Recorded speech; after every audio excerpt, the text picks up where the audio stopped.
God, I love how I love how in every write-up of that game, it becomes more and more apparent that the writer has not actually played that game.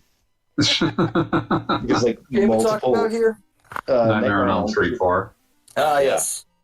Wait, The was it Dream design for Warriors the 3? multi-tap. I Never heard think of it's 4. No, Yeah, Dream whatever. Warriors is 3. Okay. 4 So was it's 3. Dream Master. Okay. It would have been Dream Warriors. Anyway, the point is that like LJN like made it, developed by Rare, and none of the There's so many reviewers things. actually played it. It was hilarious because Wait, they would contradict each other on like basic facts about the game. Like, this is a game where you play the kids. No, this is a game where you play Freddy. Well, he was lying. Oh yeah. Okay, Like- one of you only speaks the truth, and one of you writes under the name Sushi X. what Sushi blog? X was not a consistent man. Wait, what blog game? Like what? Who didn't play? It's about contemporary reviews of the Nightmare on Elm Street game. Linky. Well, these I'm talking about Blog? video I was game thinking magazines Linky, with names or like Link, but not Link. Linky. Okay. Yeah, because they never said it was. They had never said magazines with names like video games or computer Video games and computer entertainment, you Video motherfucker. games and computer games. Oh Like, god. my favorite thing is like you go back to like you go back to every country had magazines of a very distinct flavor. And Yeah. as hellish as the American ones are, the British ones are even worse. Oh, the British video game press. How I love it. That was Yeah. that was a time and a It's half. all I remember- Zap 64. I've seen documentaries on Rise of the Robots. Oh yeah, Zap Rise. 64. No Documentaries? documentary. Brother, can I was communicate there. The beauty of Rise. Yeah, but like motherfucker, I was there. How do you feel about Rise 2 Resurrection? Actually, Ooh, not so try not bad. Oh, you would be the one who steps up for that one. You can play as the Goggle Bob was like- robots. Yeah, Gogglebob's like, yeah, this thing that made children cry and made the elderly lose the will to live. Bob, do Well- you have like the ghost thing on? Because that is insane. Why would you? What is wrong with you? What, ghosting? Ghost? The ghost yeah. If you turn on Is your stream still on? No, Gogglebot, no. it's on Wait, is it? Gogglebot.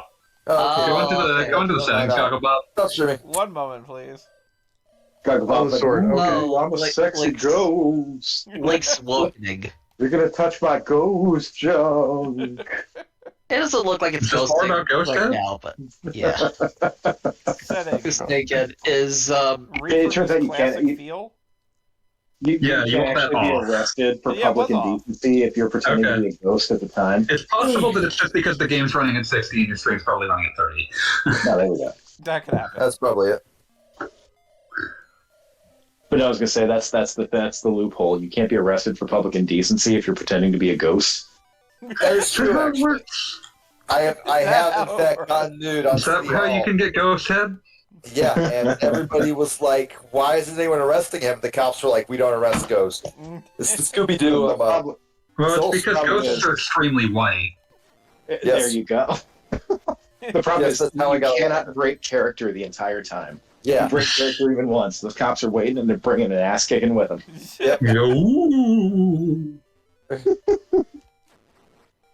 Woo! I'm pleasuring myself in this parking lot. We're powerless to stop him. If only we Yes, had yeah. more budget.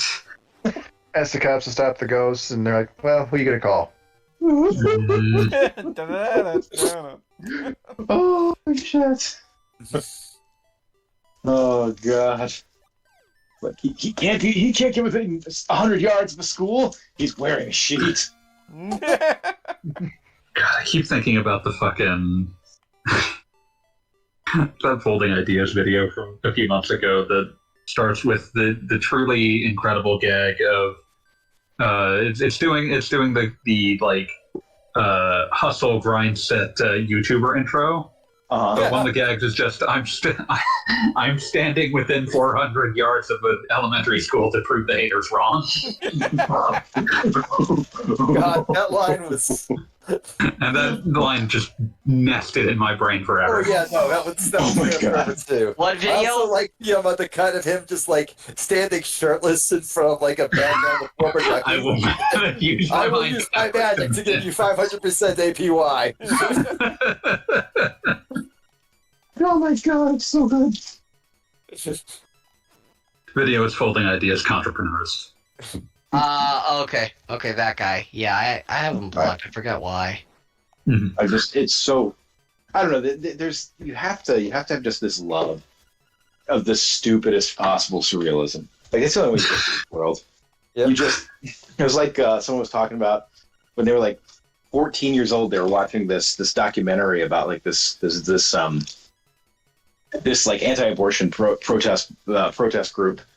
And they were showing off one of their signs. It was like a baby inside of a burger bun, and the caption was "bitch burger." And the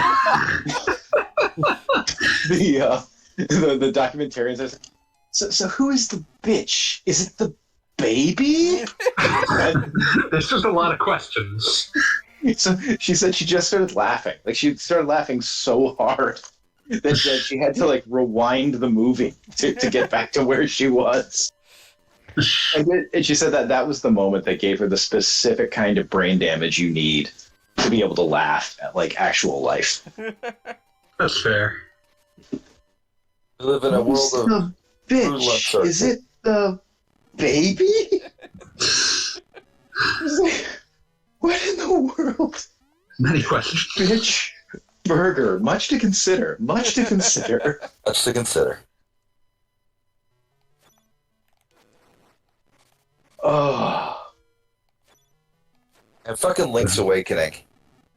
Who has played the Switch remake? I I have have. none. Thoughts on it? I mean, I thought I was Cute looking. I just excited wasn't about going to spend $60 on Link's Awakening. Yeah, no, that's a totally reasonable response. I got it for Christmas and played to the point where I think you have to do the trading quest, at which point I didn't do the trading quest and played something else. You're like, Link, you're about as awake as you're ever going to get, motherfucker. Yeah, I know. You're... We're sorry, you're Coma. good. No, I mean Link's Awakening. Like, where's Link? Link's sleeping. This is He's like that. This is a game Go ahead. that is obviously held back by the fact that it's on Game Boy, exclusively because some of the item juggling is such a pain in the ass. Yeah. Yeah, Also, that this was bit where it goes until you get hit. Yeah. That too. wonderful.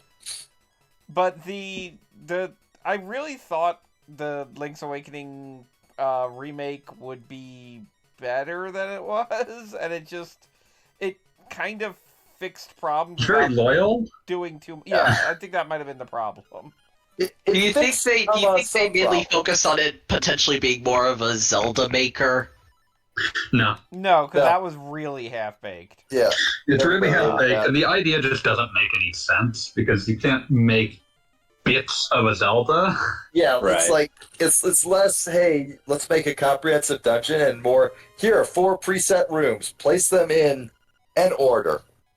Just Oh, I sort of didn't order. know how that would go. I'm just like, oh, they're letting you do your own it's- dungeons now. That's it's- like, Yeah, They're it's letting just, you- it's it just did not not really it did not go.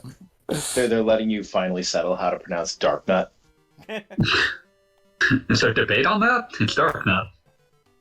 Darnute, baby. Darnute. No, those people are... That's ridiculous. It's Darknut. Darn dude. snoots. People who should not be taken seriously say those. The Mega Man boss I will always call Euro Man. Oh, God. What's that? Good. Go get I'm me a gonna start sandwich. doing that now. I'm gonna start doing that now. Oh god, that hurts. Surprisingly good pizza topping. Oh, that- You think Euroman is friends with Centaur Man? Do.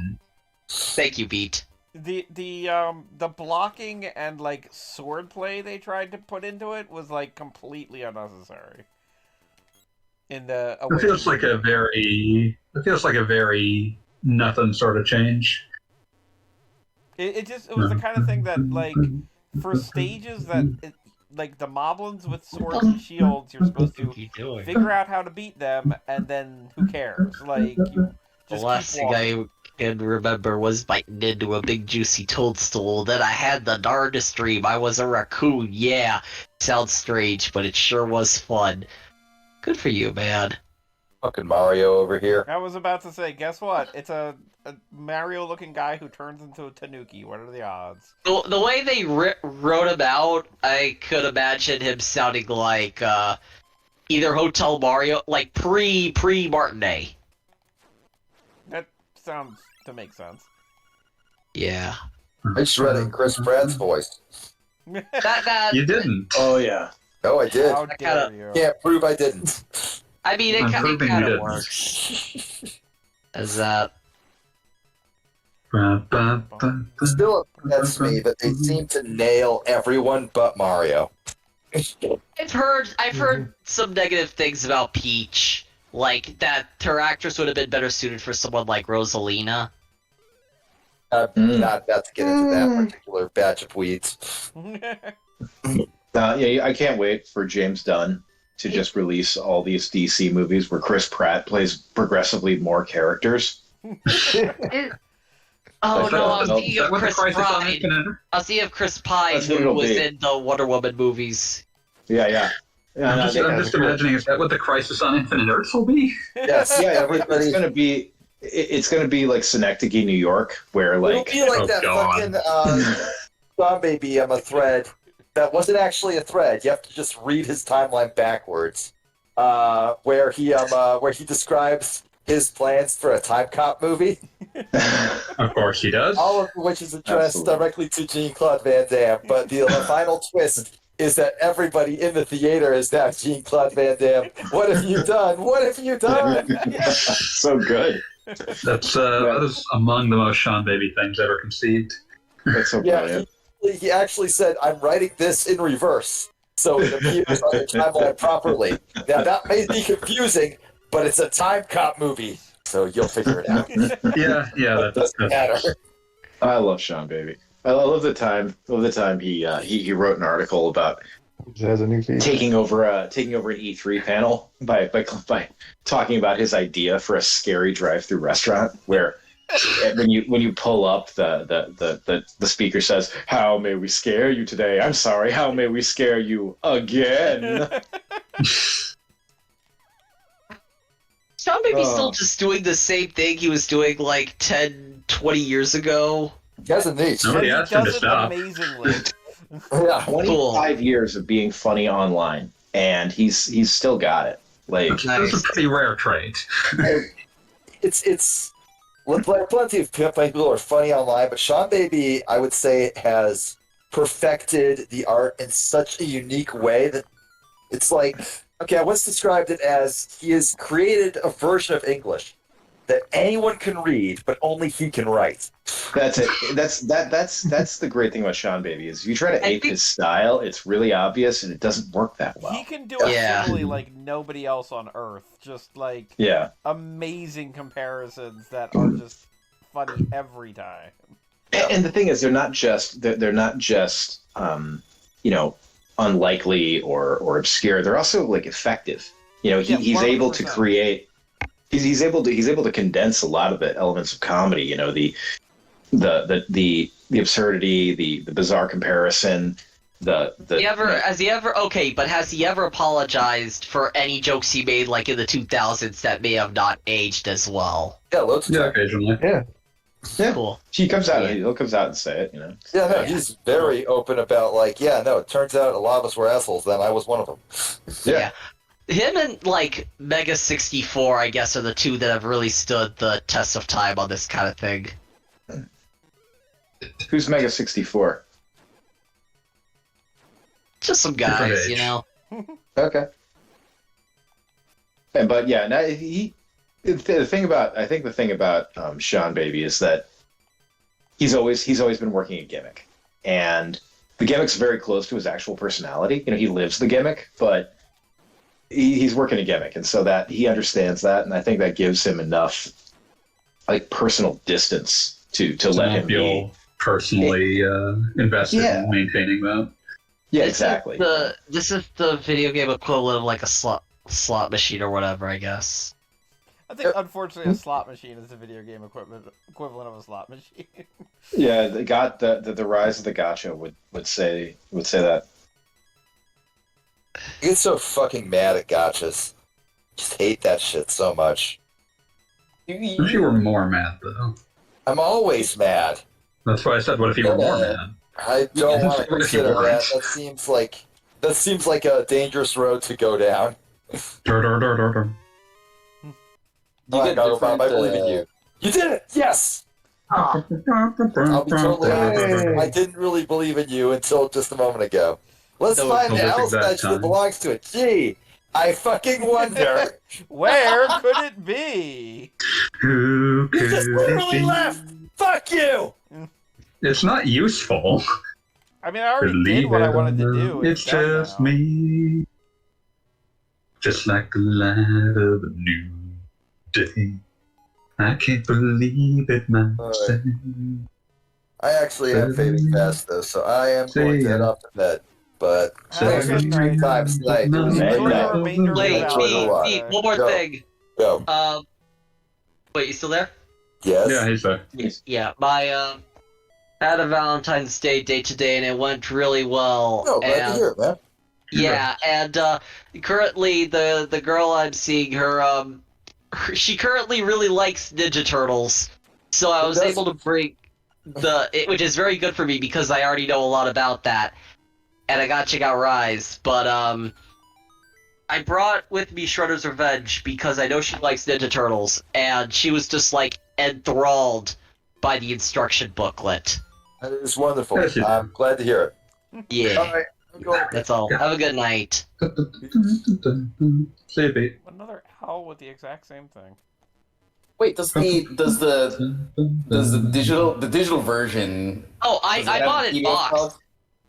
Damn. Yeah, because I think I only got the digital version, so I guess I don't. I get that. would You can normally probably like still fix that. if this weren't the case, like I would have gotten it on like just PC like digitally. But you know the cool thing is with the physical version, I have opinions about limited run games, but I mean I still get stickers and I still get the nice art book, and at least 2 of the people listed in the instruction booklet follow me on Twitter, so that's really nice. Good times. Yeah, and I was like. She said she was playing like check out like all the like 4 series and everything of Ninja Turtles, and it's like I'm like saying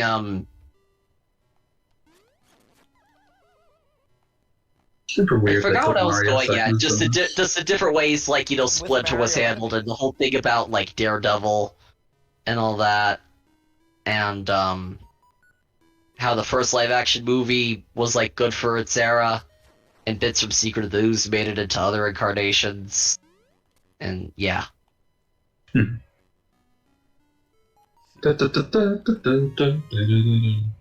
playing Mario Land 2 now instead as a counter operation against that. I was Mario ready to Land say, 2 basically enough, Mario Land like, 2 DX? No, Mario Land 2. Why not the deluxe hack? I don't generally like ROM hacks very much, and also one's more convenient. Okay. Yeah, I actually, in testing the new Game Boy service, went completely through Super Mario Land 2. Otherwise, I would have played that, because if you remember on the stream last week, I said I really always like excuses to play Super Mario Land 2. And guess what Yeah. Nintendo gave me this week? It was very nice, wasn't it? It was very convenient for You get me. extremely weird, fucked up Wario. This is back when Wario was like, God, I'm thinking about the post-credit scene for the new Mario movie where they just get Oh, Danny Jesus. DeVito, where Foreman Spike hires Danny DeVito and John Leguizamo, and they're as just Wario and Waluigi, and then they end up making their way in and become the next It bad. genuinely pains me that I'm pretty sure any studio would not be hiring Danny DeVito right now on a franchise that is going to be going in Ongoing. Yeah. I mean, the thing is that like sucks, but it's reality. Like, I mean, the thing is that Danny DeVito is not he just doesn't play like the main characters. I've seen him do like side characters and other things. Yeah, but they want to make movies in the future, and Danny DeVito is quite old at this stage. That is true though. It would be nice to have John Leguizamo as Waluigi though. Leguizamo. Oh man, I love John Leguizamo. I think Biggest when House of Buggin' fan. No, I am. I loved House of Buggin'. Like I watched like all 2.5 episodes that they aired. That was summarily canceled. Brutally canceled. I think the only thing canceled faster than that was the Ben Stiller show. It's pretty ugly to think canceled faster than Homeboys from Outer Space. Yeah, well, that was a matter of the location. UPN. Like, Homeboys from Outer Space is one of 3 original shows that wasn't wrestling. Yeah, UPN had that. Oh, right. The one thing about Ben Stiller show. Shasta McNasty, baby. Shasta McNasty. The one thing about faster than the Mullets. the one I've never actually seen the Ben Stiller show, but looking at who was behind it, like, it gave a lot of people we would not have Better Call Saul without it. Yeah, no, it had some real firepower in there. Judd Ben Stiller, Andy Dick, Jeanine Garofalo, fucking Ben Stiller, of course. No, there's real like heavies in there. They just it was. My brain. But I'm already seeing like David Cross and Bob Odenkirk, and I'm thinking like this is just the predecessor to Mr. Show. Oh yeah. No, it absolutely was. So, if you didn't have that, Andy Dick never would have gotten hired for news radio. Which means he never would have gotten Phil Hartman killed. Yeah. You know what? I'm not just thinking about like UPN's early ops lineup and like just looking at the Mullets and being like, man, people who worked on like acclaimed seasons of The Simpsons created this object, and why? And I also They want to needed say, money. this is a bizarre thing to say, but Shasta McNasty was ahead of its time. Shasta McNasty. You are What is not this? about to come out and defend Shasta McNasty. I mean, it was a concept about Shasta a bunch McNasty. of Is this people... the fucking English Regency version of Shasta McNasty? The original Shasta British McNasty. Shasta McNasty. A boy band being in possession of good fortune must be in want of a wife. Jesus Christ. But the whole concept... Sir, Shasta McNasty is in the drawing room. Here to show you your latest sonnet. Oh, capital. Ugh. Oh, God. And it's like, Sir, Ian Fleming is here to tell us his newest fantasy. It's about an Englishman who's straight. Incredible. The guy who created Shasta McNasty, he was chosen by James Cameron to write True Lies 2 before True Lies 2 was canceled after 9/11. James Cameron, if nobody got me, James Cameron got me, is what this guy can say. Yeah, and then the towers happened. I think we were spared. I don't know, man. True Lies 2 could have been really funny. Like, because that would have been By March 2001, with the Catherine script Bigelow, had right? been completed. Oh man, Is it is out he still there with Catherine somewhere? Bigelow by that point, right? Because It's probably been scanned, or it's in some like dusty warehouse that may or may not have caught fire. Like the Ark of the Covenant and the I mean- for True Lies too. they leaked the Christ Killer script, so anything is possible. Anything can happen, child. Anything can be. Yeah. Someday you could read Nick Cave's sequel to I think Gladiator. part of it was also like they were delaying it until a bit after 9/11, but then Arnold became like governor, and that's the whole thing. Think a lot about how there was a version of Mad Max 4 that was almost made in 2001. Good time. Was that the one with like Mad Max's son in it? I think that know. eventually They became lost Fury Road. permits. They lost No, permits at some point. It absolutely did not, because the Mad Max's son draft of Mad Max kills Max Rockatansky in the first 5 minutes. Would have been Well, that's something. almost kind of like when you watch Beginning of Fury Road, like Mad Max gets like captured like right then and there. So it's But the funny thing is, he appears in the remainder of the picture, which is I feel a key difference between Fury yeah, Road but and the script in an that I alternate am. scenario, I can see like that could have been like his son there. Take the L, son. Take the L. Yeah, I don't think this was. I don't think these were the same scripts. Okay. All right. So then Miller said he then had to commit to Happy Feet because we had the digital facility booked to do it. Oh yeah, they lost the permit because the Happy Feet lead is up so to the good. Iraq War and 9/11. 9/11 fucked up your damn. I mean, I think we probably got the better Fury Road for this. Yeah. In the long term, yeah. If you have never seen, Babe Pig in the City, I recommend that. I recommend that to Quite anyone. a film. Oh yeah, I've heard it's great. I just haven't seen it yet. It's fantastic. There was also a George Miller Justice League film in the late aughts that never happened either. That was gonna be another thing. But would you say Babe Pig, like, dude, you just skip over the first one, or? You need to get all the Babe? Babe lore. Yeah, that's what I'm trying to make sure of. The first Babe is a good movie. Yeah. But the second Babe is like, it's, how could I put it? It's like he saw Amelie.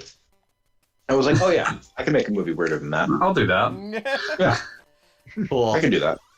And like, unlike Amelie, he doesn't use a whole lot of the storytelling shortcuts that Amelie does. Not that Amelie is a worse movie for it. It's just Amelie a very was- different story.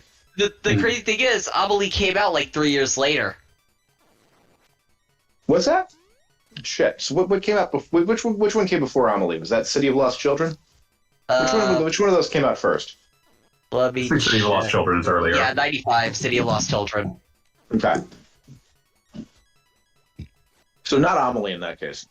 But I think it's cool that you can see like George Miller, George Miller reacting to a lot of the fun stuff that was going on in Europe, like in the 80s and 90s, and you can see that in like his children's movies, like Babe. I always thought that was awesome about him. Yeah, I think it's almost. Wait, you're okay. You said Europe. I was seeing like, but he's Australian. Okay. And man, Happy Feet is fucking good. Europe, yeah. Mm-hmm. And then Happy Feet, yeah, is in Antarctica, but Australia also has like a base there, so. Oh man. But yeah, it's a bit of a. I honestly would be fascinated to see George Miller's idea of a Justice League movie. That would have been. It would be pretty wild. Yeah. Like, just his sense for I don't know, the uncanny. It's like he would have seized on something no one would expect, like fucking Martian Manhunter or something like that. Oh man. Hey, Bob picked up another Guardian Acorn. What do you get? Yes. Can you guys hear the music? Because it ain't great. Any of you guys actually see like 3,000 Years of Longing? Because I didn't see that one. I'm not. It sounded long. Honestly, like, I forget what movie we saw last. It was, it was when we saw RRR. It's not the last movie we saw. When we saw RRR. I've seen the first half of RRR, and that is the most dudes rock thing ever. Like, I want Yakuza games set in colonial India. No, it's beautiful, you know. Yeah, but like, to the point is, it took us a week and a half to watch it because. Yeah, I was going to say if you got 20 kids, I can't imagine that film being anything less than like a half-month project. Yeah, that's what it's probably going to end up being. And same girl I dated kind of wants me to finish watching Psyche K or start Rise of the TMNT. So that's what my priority is on right now. Like, I think the last part I was on is when the two guys were using because I'm taking Brazilian Jiu-Jitsu, I'm recognizing, like, oh, the armbar, oh, the triangle choke, like, I'm recognizing that, like, right after I come home from practice, like, All right, Mitch. Yeah. It makes watching fights, movies and stuff fun. Yeah. You could tell, like, it's way more sped up there compared to what I see in, like, but maybe is it sped up in the movie, or is fundamentals just really slowed down? The answer is yes. I mean, yeah, they speed that up. Oh shit, Yeah. where is it? Oh yeah, here's the Onion. A buddy of mine sent me this Onion headline. California to begin offering assisted suicide to any over 30 bachelor currently rewatching Cowboy Bebop. What really makes me Damn, sad... that is the real folk blues. What really made me sad was that just, like, literally 2 weeks ago, I was at Target and they had the Cowboy Bebop Blu-ray, and I literally looked at that and said, well, I wonder if I could rewatch this and see if it holds up. And that's, like, the exact quote from that article. My gamer Christ, it's on Netflix, you don't need it. I mean, the original is. And then, what is it? The end of the very end of it. It's like, Newsom went on to emphasize the bill allowed California to humanely deliver the final injection just as the closing credits song The Real Folk Blues fades out. Jesus.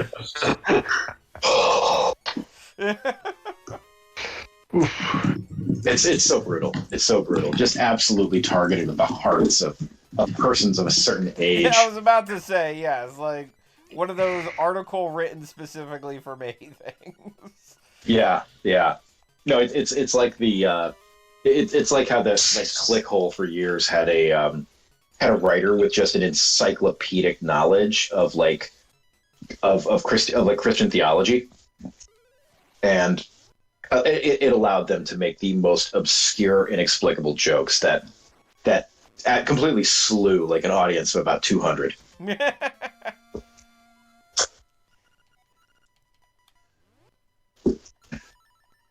Now, also to briefly talk about the game, it paid off with a great bit where like their TV interviewer is like, up next, an interview with God, and then there's just this like but a bright white blast, and the interviewer is reduced to bone and ash instantly. Jeez.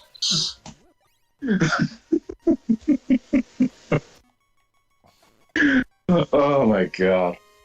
Yeah, so as I was saying, this is about where the game gets really annoying with how often you have to, like, switch between items or just walk around without a sword, if that's your thing. Like, it's just gets Who annoying. walks around without a sword? Pacifist Link's Awakening run. Like, Gogglebob is already my enemy for putting sword on A instead of B. Wait, You are for already putting my sword on what? foe. For putting sword on A instead of B. I mean, B feels better for jump somehow. You see, It's like this goes Even are against you? the natural order. Gogglebob, what you don't understand is that fanboy being your enemy is like the end of Ender's Game when like the God. old Samoan guy he's tricking you into genociding an alien race. As you do. What's that? Played by Ben Kingsley. No, I did not. I did do that, yeah. Maybe sword on A was Miyamoto's vision all along. Never. Oh, Never. I will repeat this until the day I die, but I still remember I first played Zelda as a rental from a video game rental place, and they told me that the manual wasn't available, and am I okay with that? And I was like, 5? And my response was, no, I know how these games work. A is jump, B is attack, who cares? And Don't you know that A what? jumps, B shoots? It's like, guess yeah. what? I thought I was so smart. There are more So you things found in your- heaven and earth than dreamt of in a 5-year-old's philosophy. I know how this works. I'll have this Legend of Zelda wrapped up by dinner time. Oh, this is the one where it's the freaking... Does anybody remember what the order is here? No. Okay. Thank you. Thank you Just for being being honest honest. with you. I gotta Go say, through I'm the- just so glad the first Nintendo game, the one that I bought before I even owned a Nintendo, was where I got my parents to buy. I mean, was Legend of Zelda. It's just for a while. I had the perfect batting average. Someone could say you could say you were batting 1,000 at least. Exactly. For one It's like, brief, beautiful moment. I'm sorry, I only buy the best game ever made. You know, I guess like some people are like, yes, sign me up with Legacy of the Wizard. Couldn't be me. Yeah, I'm not gonna say that. That was me with PlayStation, where I got PlayStation and Final Fantasy VII for my birthday. There you go. Nice. Boom. I mean, I came close to doing that, but it depends on your opinion whether or not I ruined it, but I got the PlayStation a month before Final Fantasy VII for Final Fantasy VII, but to tide me over, I did pick up Mega Man 8, so I don't know if... I like Mega Man 8. I was about to say, some people will claim that is not a good game. I like Mega Man 8. Somebody did... Clearly you're among friends here. It's beautiful. Skeleton... Bat. I've told the story about how when I think it's first got the Skeleton PlayStation, I had the choice between buying Excalibur 2000 AD and Ghost in the Shell, and I picked Ghost in the Shell. That's a bullet dodged. Oh yeah. What was the other thing? Excalibur 2000. Oh. It's not ideal. Although I think it's just one of those the guy I almost was situations. It's like, okay. You could have been one... an Excalibur 2000 guy. Yeah, exactly. Like, well, one of these games set me down a path of incurable weeabooism, but the other... God, that guy's in prison. Yeah, right. Nope. Wasn't that. I'm currently tattooing a guy named Stitch. Like going through the the appeals for your 12 concurrent death sentences. Exactly. The only reason I'm still alive is they can't figure out which to execute me first. Which jurisdiction has rights to execute you first? All of the victims are like lining up. It's like, no, I want to be the reason he's executed. I will not cede this to you. Not again. You've taken everything from me. I won't let you take this. The answer was Paul's voice, Bat, Skeleton. Remember how in the original Famicom game it would be like, in order to defeat Paul's voice, you gotta be like, ah! Into the microphone. Yeah. And then Only if you're playing the Famicom version. I really like the Famicom disk system. The actual Famicom version didn't come out until like... Wait. You're telling me a family made this computer? No way. I always liked the weird uses of the Famicom mic, which was basically You're telling me the family that made the... You're telling me that the family that made this computer was super? Nah, no, impossible. They actually don't get along very well. I always found the weird uses that got put to often weird and esoteric. None funnier than the fucking trick they went to with Kid Icarus, where you were expected to yell at shopkeepers to get them to lower their price. That's Kid Icarus it's like a stealth bad game. You know, it gives you like, hey, wouldn't it be cool if I was good? And then there's so many things that would be amazing about this if it didn't suck. I mean, they said, what if I was good? And then we got Uprising, so there's your answer. Yeah, but that's just a completely different game. I was like, Uprising has nothing to do with Kid Icarus. Is it like kind of? No, I was gonna say it's like a stealth Kirby game, but no. No, it's supposed to be like Sin and Punishment. 100%, yeah, its own thing. And also, like, vaguely, like, I feel like that's the closest Nintendo's ever come to actually making a playable Saturday morning cartoon. Like, just the way the characters interact and everything involved in that. I still have the game. I never actually played it on 3DS, but maybe I should eventually. No. The Kid Icarus was that it had a few, like, absolutely brilliant design ideas that were not at all backed up by the execution. Like, yeah, like the actual game itself is quite...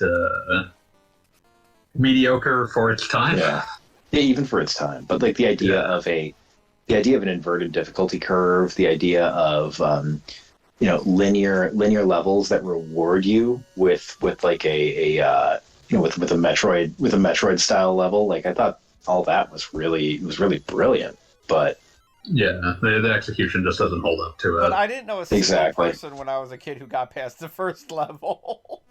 Like Kid Icarus is one of those things that like people became nostalgic for by dint of, well, I have to because otherwise my childhood sucked worse. They got nostalgic for it because it was part of Captain N. I cannot underestimate. That's what I was going to say. That's it, 100%. Like, if I don't pretend that this was great, then my childhood was worse than I remembered.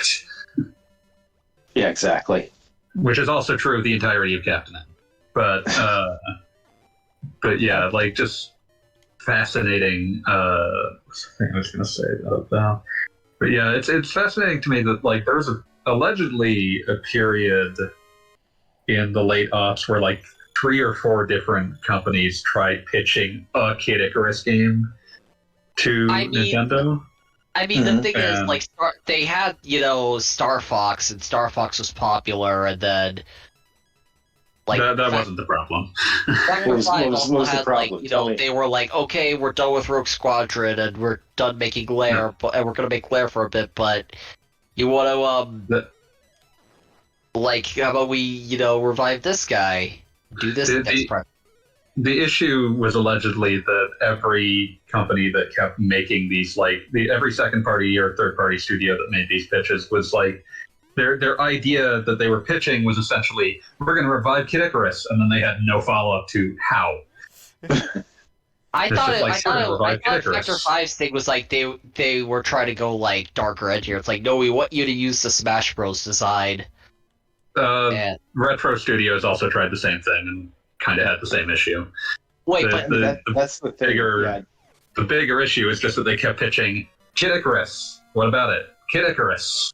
I have that. I have that problem in my job where, like, people will come in and they'll pitch like their big idea, and then they'll turn to me and it's like, now's the part where you're impressed. I'm just so like, what's your job again? At them. Venture capital.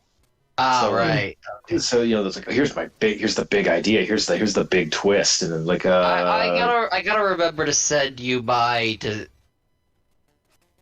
you have money, right? Well, not personally. I work in venture capital. Oh, okay. No, that's the dirty little secret about VC is they pay you peanuts, but if the fund, has a big return, then you have a big return. Just got to learn to live between big returns. Exactly.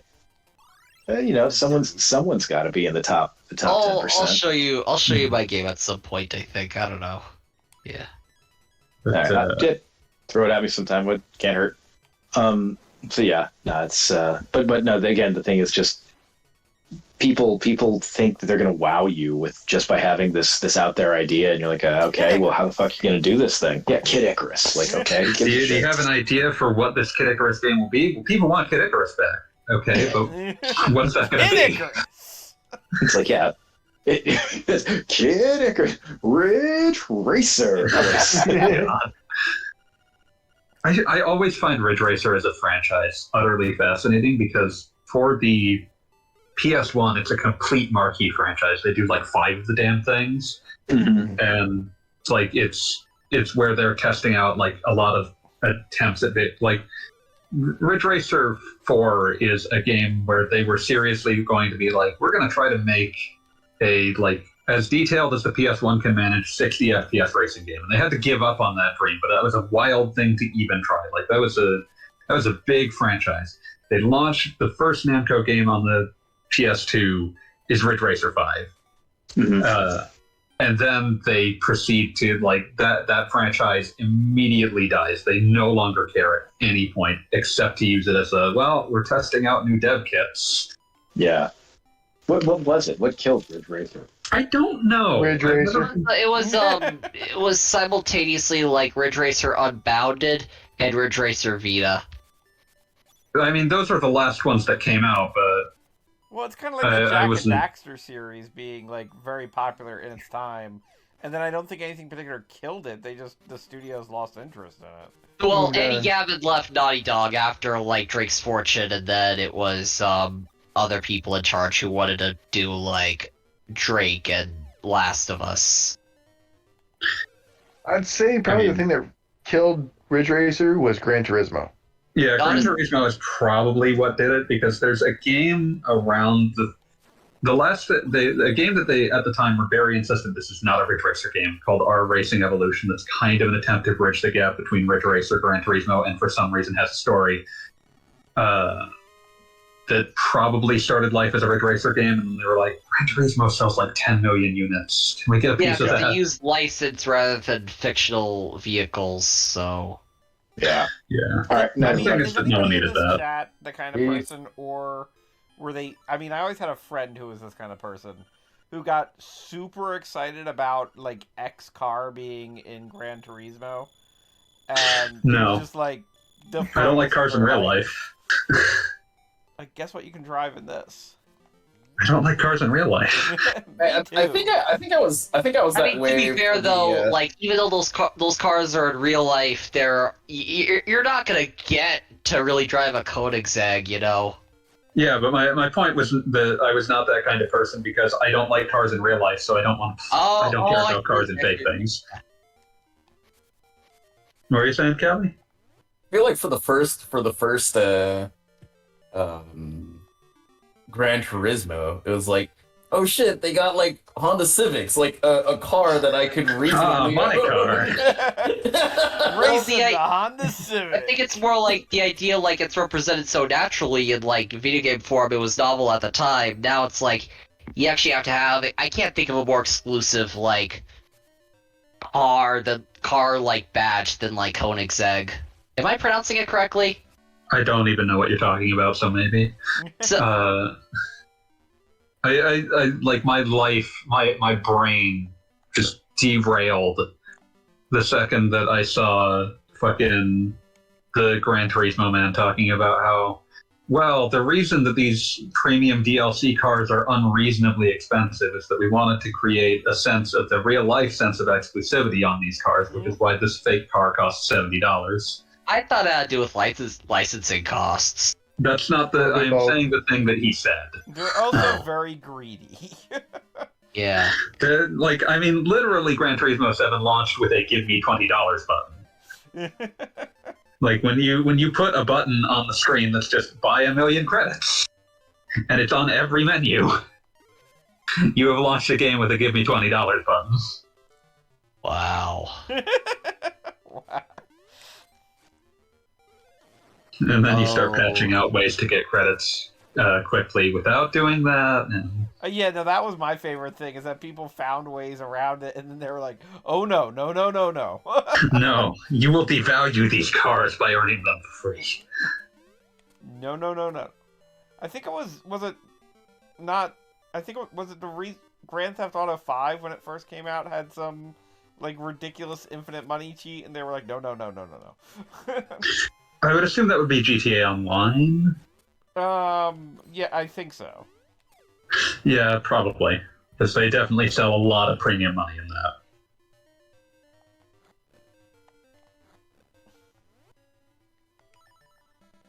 So video games have become exponentially worse in one very specific way. I still can't believe they're making a okay. I could You're going believe for the a Need for Speed seashells. movie, and for what it's worth, we did get that one funny reaction image of Aaron Paul screaming from it, so it at least had that to contribute to society.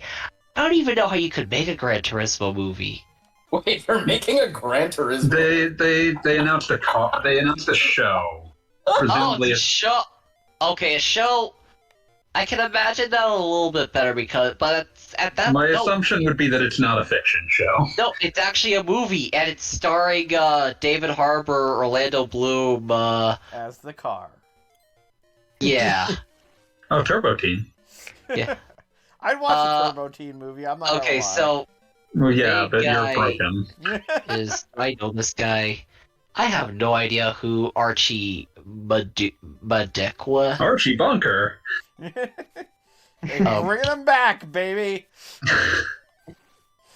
It's been years. Hold We on, need to did it reboot already- Archie Bunker. Oh, it's upcoming. Archie Madegwe.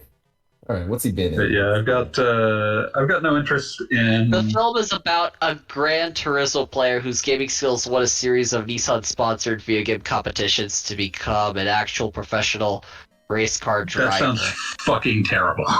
Yeah. I love when they make the video game movie about playing a video game. That's the number one thing I always want to see. It's like the Wizard. Oh Power god! Glove. Can you It's so please just bad. have one? Yeah, just have one of these Hollywood actors. California. It's Oh, more it's like being Last directed Starfighter. by Neil Blomkamp. I wonder how they will reference apartheid this time. A lot of places to do that in cars, especially if you got a Tesla in there. Yeah. That is true. Not necessarily, I like- wonder if it'll cross over with the Twisted Metal TV show that's gonna suck shit. Oh, The right. only movie I recognize from his filmography is District 9. Yeah, that was That his would be big it. one. I saw Elysium. I thought it was okay. Okay, where do I get with the Yoshi doll? It's part of the trade thing. I don't remember, man. I blocked a lot of this game out of my memory because of like how many times I had to go through it. Like, You go to the guy's house. which guy? Papa Pa's house. He asks for it for his baby. He gives you the Yoshi doll. He gives you That's the. what it is. Okay. Thanks, Genie. Yeah, God. There's something that's like comical that there's like a contingent within Sony America that's convinced that Twisted Metal is still a marquee franchise at this day in this day and age. It's Wow. because they don't really have much else. I mean, They got, okay, they that's got a lot of stuff. stuff. There's so many sad dads. right. I don't. You know what? You know what it is? I'm trying to think of why. Because okay, they have The Last of Us at Halloween Horror Nights. I'm trying to think about like what niche do they see needs to be filled with Twisted Metal? Like I Buff don't Cloud think Bad? I don't think they really feel like they need a. It's just that like they're trying desperately to They're trying to rapidly keep the expand. trademark. No, they're just trying to rapidly expand into like fucking TV and movies, and someone looks at the fucking balance sheet and it's like, we own this. This sold a lot once. I really don't think it's more complicated than this sold a lot once. Okay. And people like cars and explosions. I saw a Fast movie once. There's a seashell in this There room, by the is way. a TV series. Oh my god. Wait, so there's a movie and a TV series? There's a TV series that's coming to Peacock. Featuring Samoa Joe as Sweet Tooth. But Will Arnett as the voice of Sweet Tooth. Of all the choices, What? I mean, I mean, Lego Batman. Lego I Batman. mean, he's a good voice actor. It's just like, man, I don't like my view of Sweet Tooth is forever tainted by David Jaffe never having left his edgelord phase. Yeah. Like until he became there's a fat dad. motherfucker. There's a motherfucker who at some point like has talked about like, yes, Sweet Tooth, my personal dark side. Your personal dark side is this guy who murders people? Are you trying to sound cool or are you 12?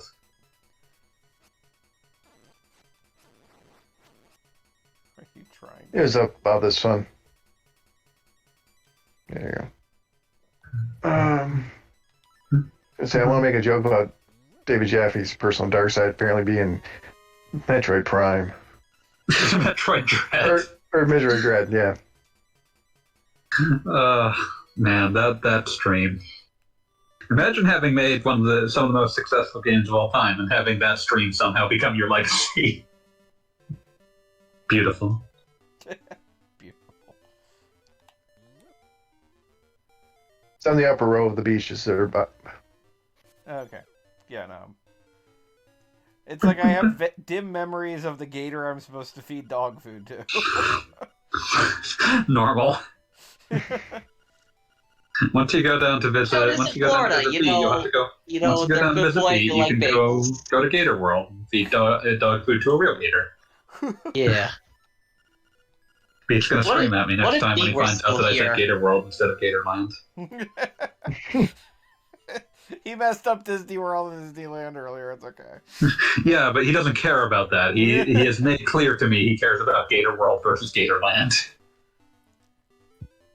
Gator World versus Gatorland. Sounds like a. Oh wow, that's neat. Who gave that gator a hat? I ask you. Somebody very proud of themselves. Proud of that gator. Just once, I want to see some like writer or director or whatever say like a certain character is their personal dark side, and it's like a gator wearing a cowboy hat. I would appreciate it if it was just someone who's just mildly a dick. Yeah.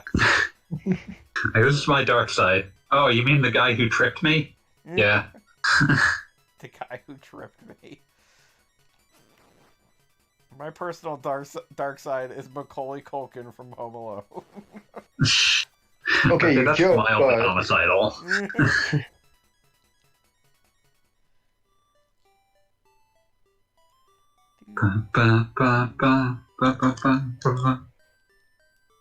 When it's on the Switch, I'll probably finally actually finish Minish Cap. I never owned it as a kid. The only time I got to play it was once on a bus during a field trip. A friend lent it to me, so in exchange for me lending Link to the Past on GBA to them. That makes a certain amount of sense. Yeah, they hadn't played that. I hadn't played Minish Cap. Yeah, but I didn't have time to finish I it. got Minish Cap as part of the you paid too much for the 3DS plan. But, yeah, I did too, but I never got around to it. Yeah, and I played it, and I got to some. I mean, this is going to sound really ambiguous. I got to some part in the volcano, did like half the dungeon, and there was. Were you required to do some kinstone bullshit? There was kinstone bullshit, but there was some sort of weird thing that happened with saving. Like, I somehow saved on a save state as opposed to the actual save something, and somehow eliminated my progress for just that dungeon. And I was just like, no. And you just never went back. I've played this game before. I don't need to play it again. And that was probably 10 years ago now. Looking at this is reminding me of one of my Minish Cap. Looking at this is reminding me of one of my favorite Zelda knockoffs. One of these years we'll have to do a stream set for Alundra. Oh yeah, well, I mean, if I hadn't played that first thing during quarantine, that would be on the list. I'd fucking do it, but specifically using the reverting working designs balance changes patch. Oh, I would actually be curious to try that, because that is a game that I will cheat myself into having the whatever legendary sword in the first place. Just so that you don't waste so much time slashing things over and over. Hour to fight some of the bosses. Yeah. Did they increase the difficulty for? Yeah, working designs, as with so often, they're they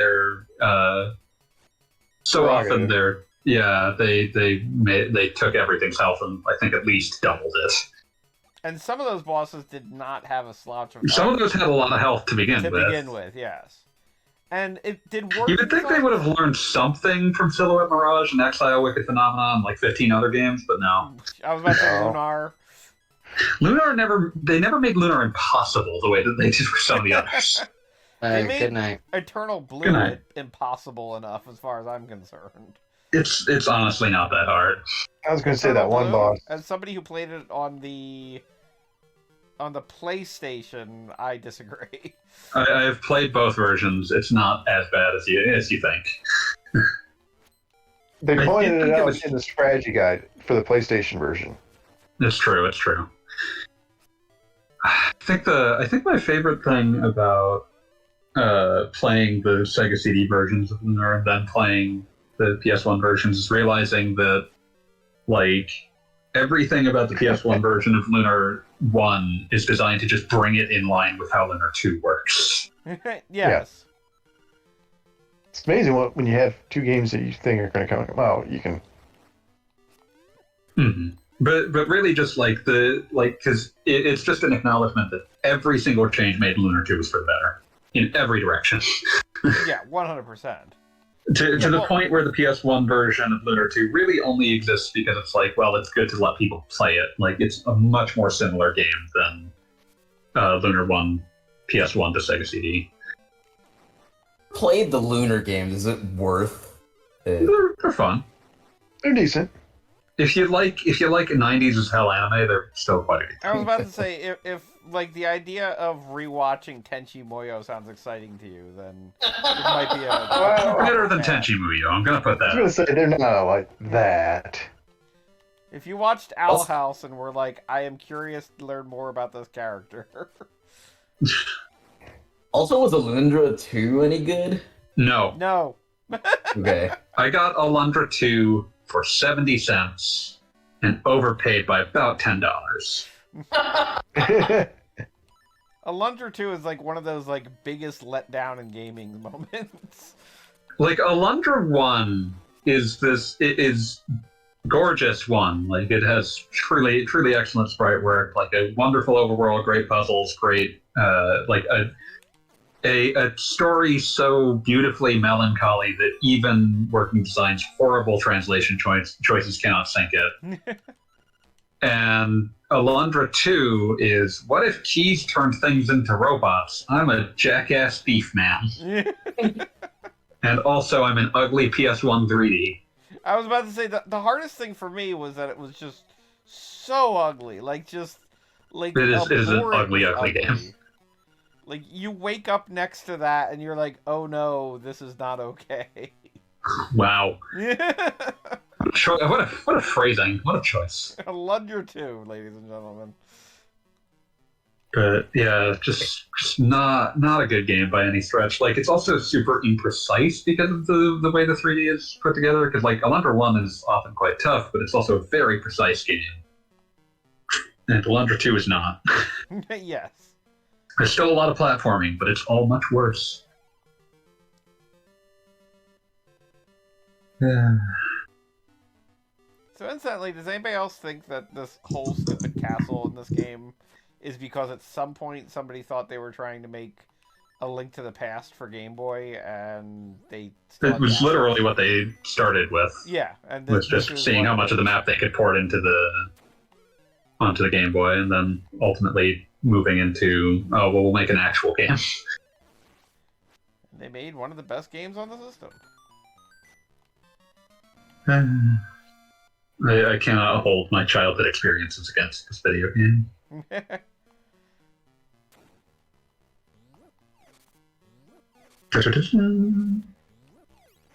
How many leaves did we get? We got 4. You got 4. I think we need 5. Need 5. So when will you be playing for Bob the Bell Tolls? I would half expect to see that on... It doesn't have a translation. I do think that the funniest thing on God's Green Earth would be translating that, but leaving Mother 3 as Japan. I think that the rage supernova that created would sustain the planet for... If it did not incinerate it, it would sustain all planetary energy needs for the next 3,000 years. The fact that we still don't have Mother 3 at this point in our lives is kind of impressive all by itself. I mean, I've long since just played some of the fan translation. I got to, like, the point where you get done with the Dragon Quest 4 bit, and then, like, kind of, like, lost momentum and did finish. That's sad. It's a shame. It was pretty okay.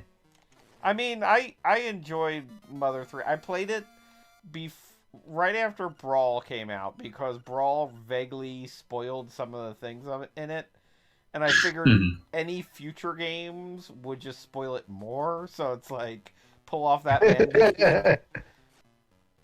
And I will say that the ending of Mother 3, and I'm not talking about like the actual ending, but like what happens as part of the end of that game, is one of the few instances when playing a video game...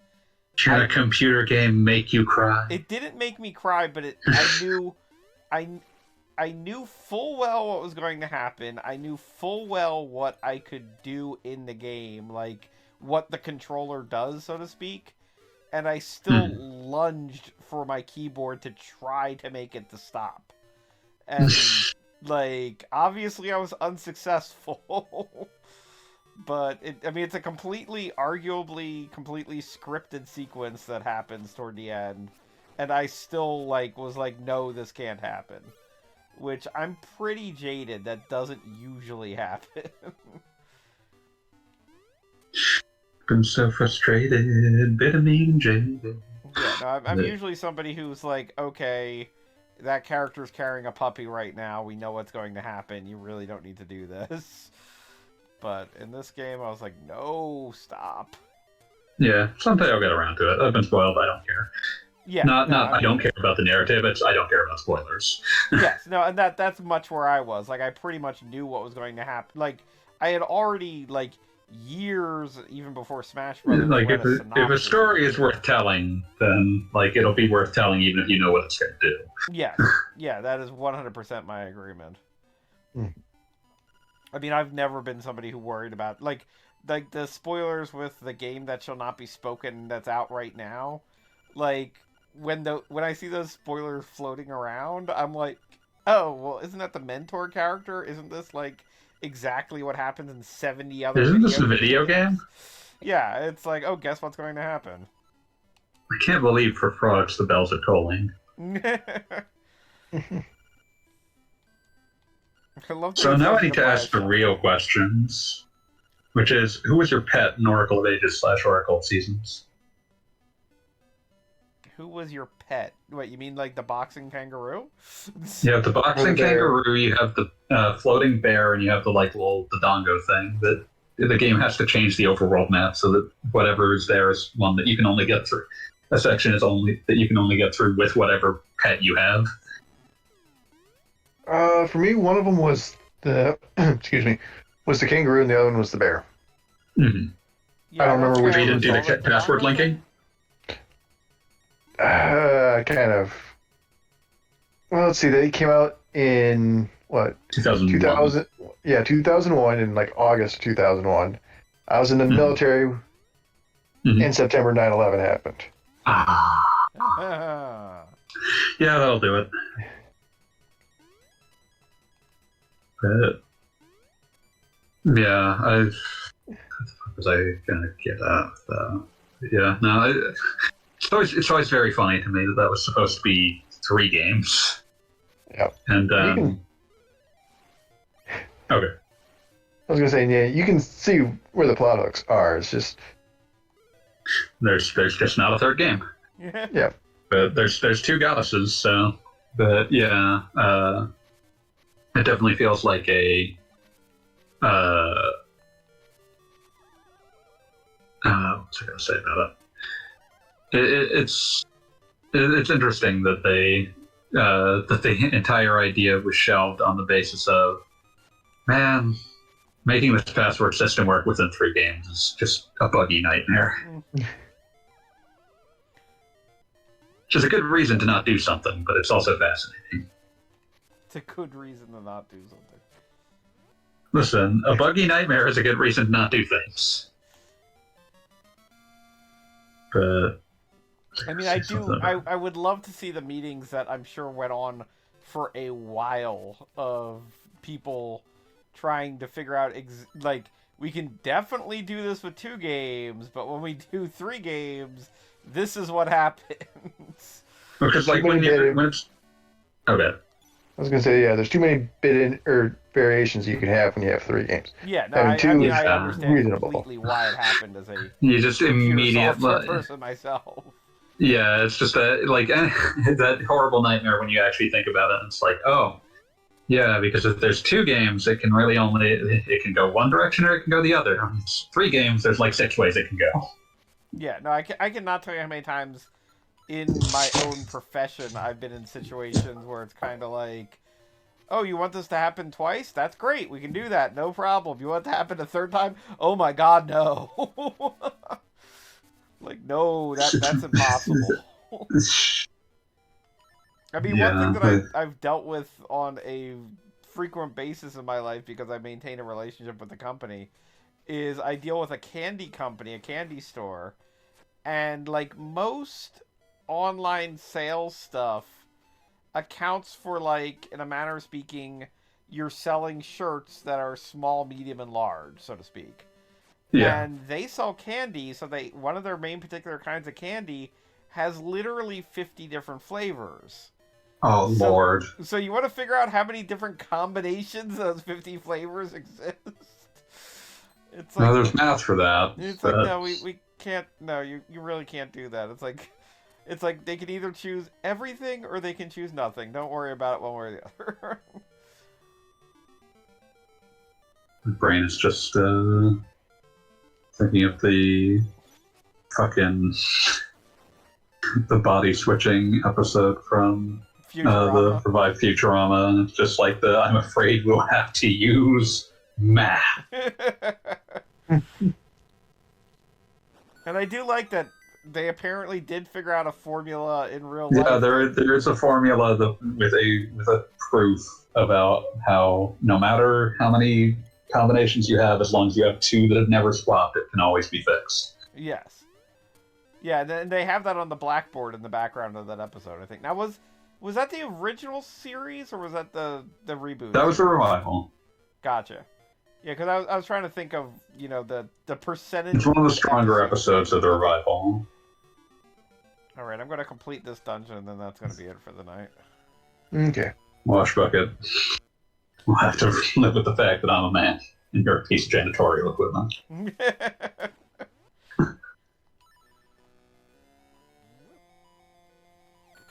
Yeah, I feel like most of the good episodes from the revival, my brain attributes them to the pre-revival.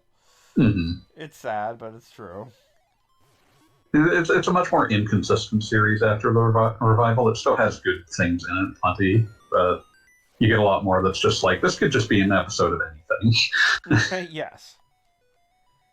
Yeah, well, I mean, I maintain that a big thing with original Futurama was that there were a number of ideas that it was clear the writers sort of always had this sci-fi idea in their heads, whether because they watched too many episodes of Star Trek or not. But and then it was like, finally we can make an episode about this and base it on that.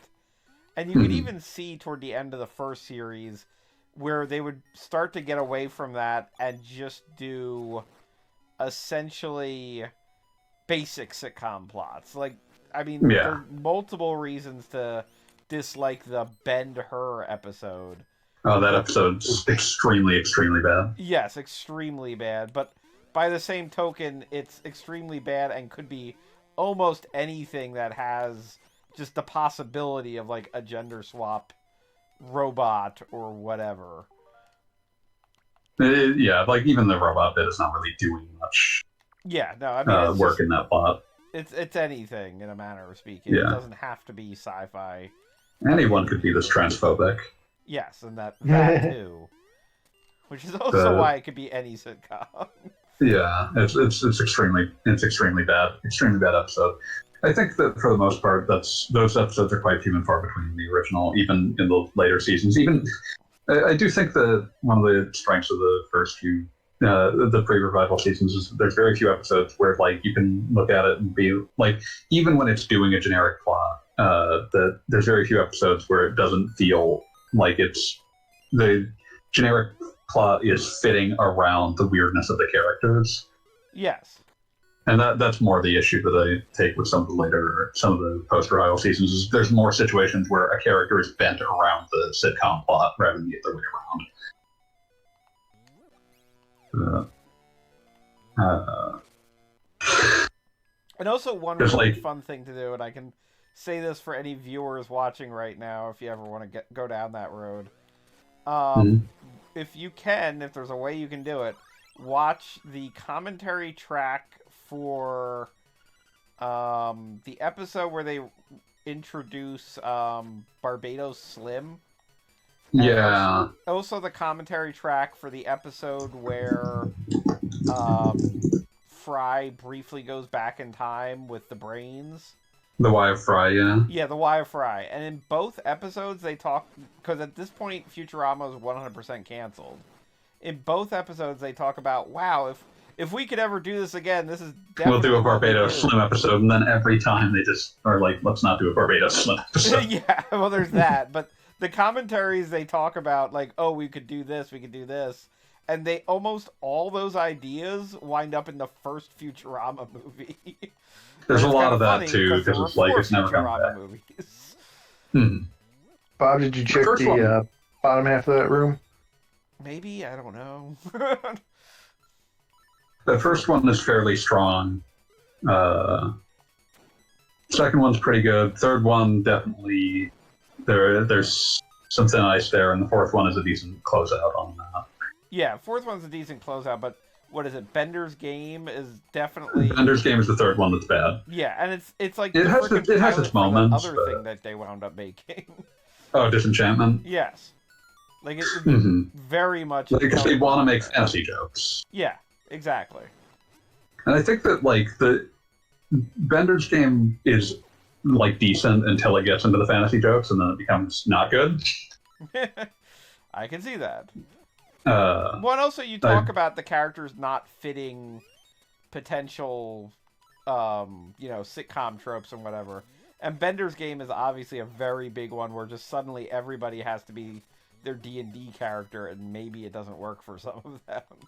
yeah, sometimes it just sort of, like, some of them there's clearly an idea of what this is going to do, and some of them there very clearly isn't an idea of what to do. But they're in the plot, so they have to be in there somewhere. Yes. Yeah, it's like, what are we doing with Amy this week? We forgot what she was doing, so we removed her.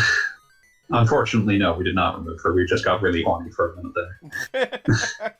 Yeah. They also talk about that on the commentaries a lot. It's there's the profoundly, like, ridiculous scene in Jurassic Park where it's doing that. Yes, and they talk about that on the commentary too, very Yeah. particularly. Like somebody had that on their like computer or something.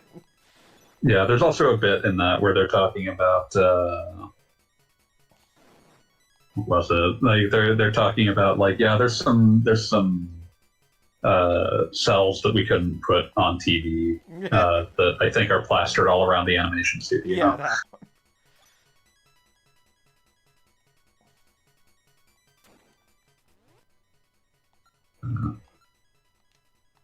If there's a secret in that room. I know there is, but I need the boots to actually deal with it. Yeah. I accidentally did the thing that you can do in this dungeon in the original Game Boy game where you run yourself out of keys. I believe Oops.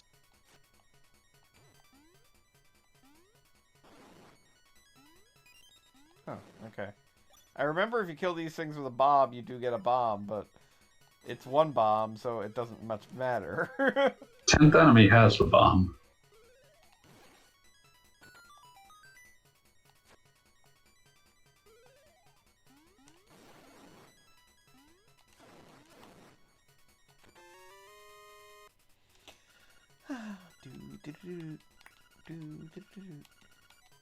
Oh my god, this compass has a new feature. It's got a new feature. For the record, I played this game so much as a kid, I just memorized which treasure chest held the compasses. So you didn't have to never open them. Yeah, that's the way to do it. Well, they fixed that in the... Yeah, that was a good improvement. To say the More least. item buttons, fixing that.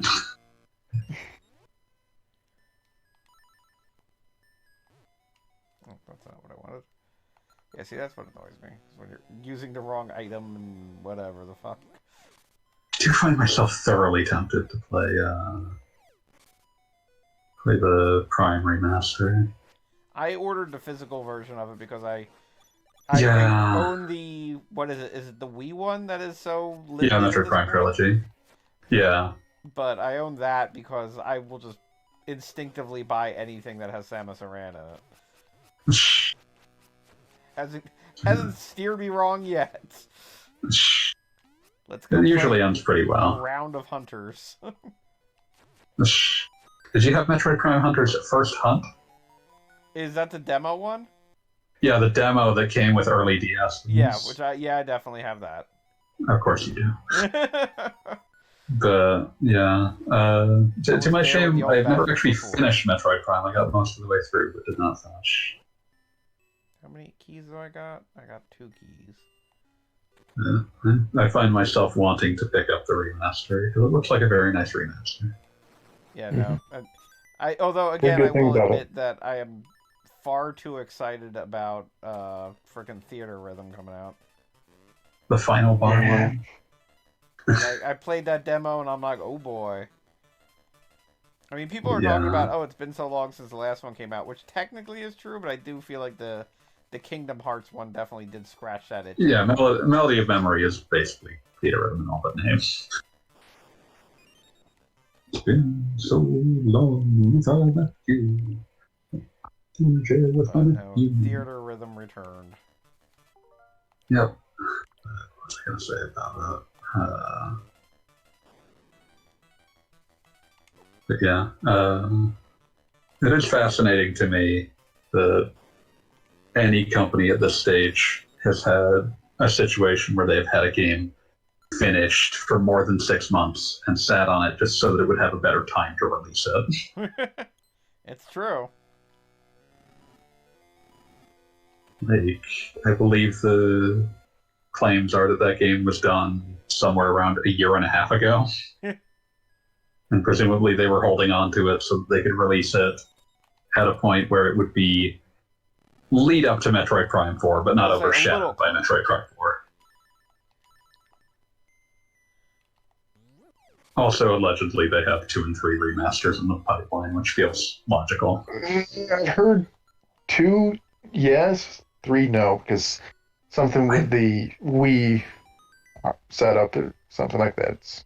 I'd be shocked if they don't have someone working on that, because it would be weird to have 1, 2, and 4. And the Prime games are I could see it taking longer. Like, popular. Continuity dense. It's one of those things, I could definitely see 3 taking longer, but I can't imagine them abandoning the idea.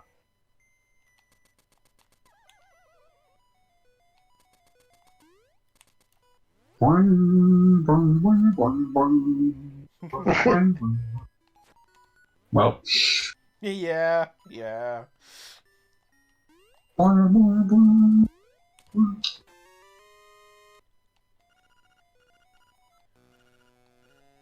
Yeah, I was always surprised that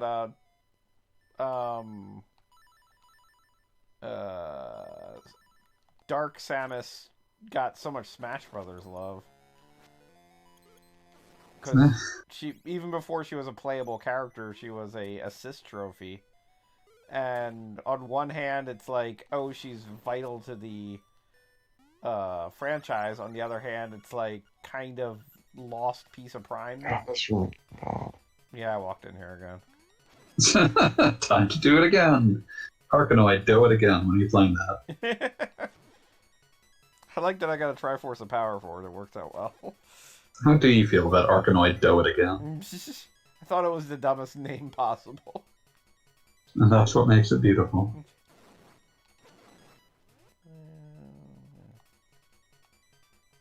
Anyway, Dark Samus. Beloved character, Dark Samus. Mm-hmm. I mean, I always thought it was cool that technically she is the Metroid Prime, so...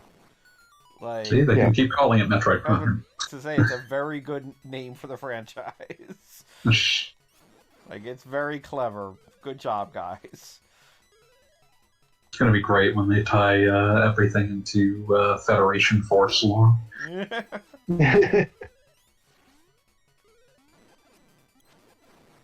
I'm just glad they got past whatever mental block was telling them that they couldn't make another Metroid game after Fusion due to Samus's position as an outlaw. I think the actual block was that it was the lack of an actual devoted Metroid development team for a very long time. Yeah, well, I believe that's true, but I know that that was the floated statement on it was the whole nonsense that it was. There's no way to write around this. Yeah. It's like we but can't have a like, hero be a bad guy. I always feel like the there is a tragic underselling of how much no matter how much you'd like a game, someone's got to actually make it.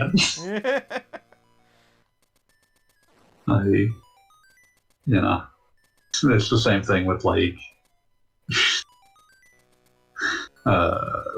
F-Zero, where it's that just has the issue of there's no one who's made it their life's work to just make F-Zero games.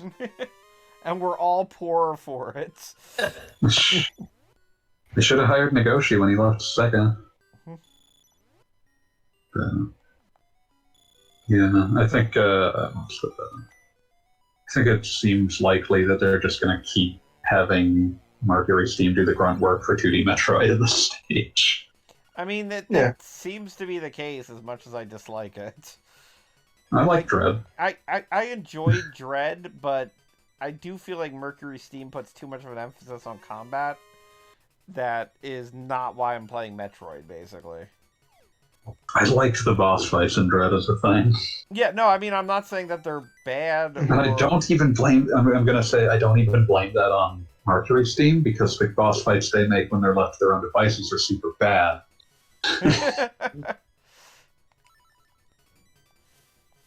But it is just a matter of, I don't think the boss fight... I mean, overall, I enjoyed Dread. When I beat it, I was like, I will play this again, and I haven't, but I said it. I believed it. That's what really counts. Oh god, now I'm just thinking of the Simpsons joke. I rented a copy of Fiddler on the Roof, and I will watch it. But it's when I'm playing Metroid, a Metroid game, it's not for the combat. And Axiom Verge 2 nailed that for me. Yeah, for me, it's one of those things where it's I don't play Metroid games for the combat, but if they do have good combat, I'd like it more, which is why a lot of the boss fights in Super Metroid are just I kind of wish this was over. Phantoon. Yeah, Phantoon is not great. Yeah, Phantoon kind of blows, and what's that floaty jerk that's like a big plant? Dragon? Spore Spawn. Missiles? Spore Spawn. Yeah. Spore Spawn's not great either. Hey, it's a swamp. But yeah, where I can definitely understand seeing, considering the Nice jump. Hey, it's like Beat never left. But yeah, I can definitely see. Say, thank you, Beat. I can definitely see getting sick of the fights in Metroid Dread, but personally, I never did. So. Yeah, like I said, it's an important difference in that I don't think that they're bad, but they are not what I'm here for. Mm-hmm. They're definitely when I beat that game, I then went back and found all the treasures and everything.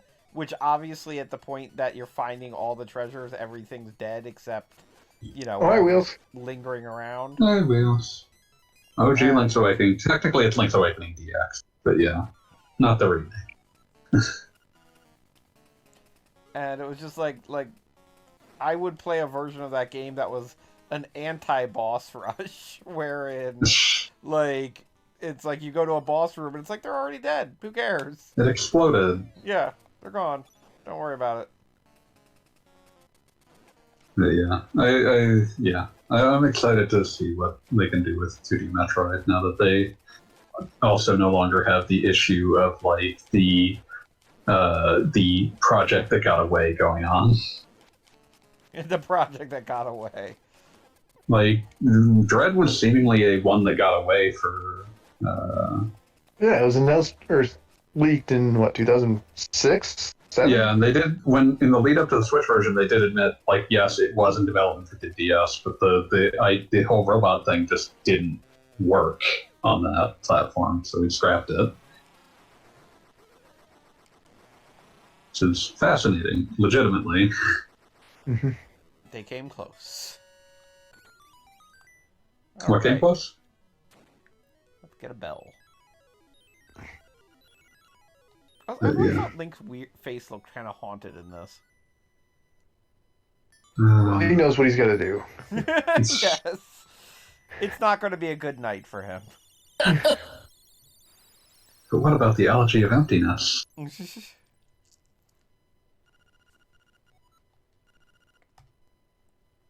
Alright, well, I think we're going to save here and call it a night.